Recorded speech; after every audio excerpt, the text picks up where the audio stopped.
Welcome welcome आलियाज़ kitchen में मेरे सब फ्रेंड को मेरा प्यार भरा सलाम। कैसे हैं फ्रेंड आज मैं आपको खीर बनाना बताऊंगी। फ्रेंड ये चावल है, बासमती चावल है, तकरीबन 100 ग्राम के करीब है। इसको मैंने अच्छी तरीके से धोकर 2 से 3 घंटे के लिए भिगो दिया था।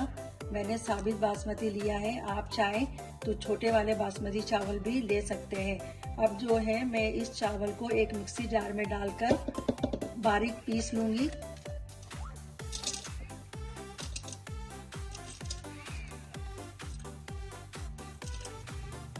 फ्रेंड ये देखिए, मैंने चावल को थोड़ा सा पानी डाल के इस तरह जो है बारीक कर लिया है।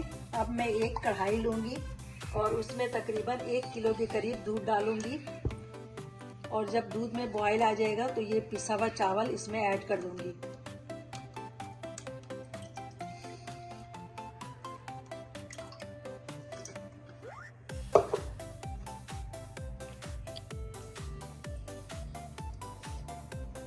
फ्रेंड हमारा ये दूध देखिए अच्छी तरीके से पक गया है और इसमें बॉयल भी आ गया है। इसके बाद जो मैंने चावल पीस के रखा था वो सब इसमें ऐड कर दूंगी और सिलो से चम्मच जो है हिलाते रहूंगी ताकि चावल जो है नीचे ना बैठे।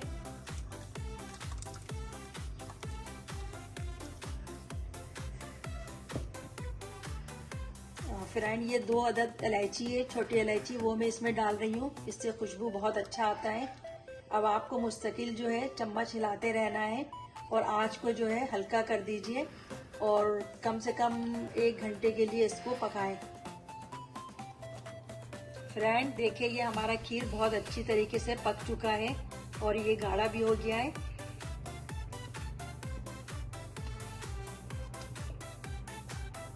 अब इसमें जो है मैंने शुगर रखा था वो शुगर ऐड कर ले रही हूँ।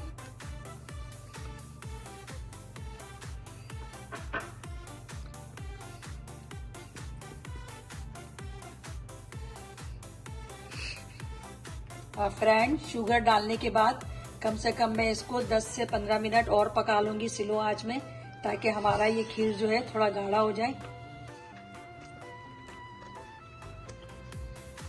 फ्रेंड देखिए हमारा जो खीर है काफी अच्छे तरीके से गाढ़ा हो गया है।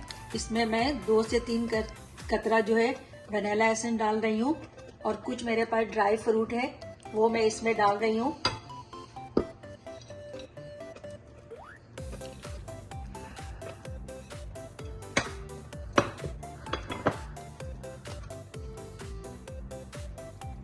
ड्राई फ्रूट डालने के बाद मैं इसको 1 से 2 मिनट और पकाऊंगी, उसके बाद प्याले में निकाल कर आपको दिखाती हूँ।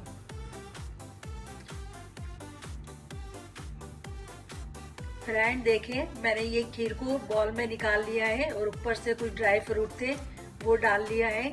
अभी मैं इसको बाहर ही रखूंगी ताकि ये थोड़ा ठंडा हो जाए। उसके बाद जो है फ्रिज में 2 से 3 घंटे के लिए रख दूंगी। उसके बाद आप इसको ठंडा ठंडा खाएं, बहुत मजा आएगा।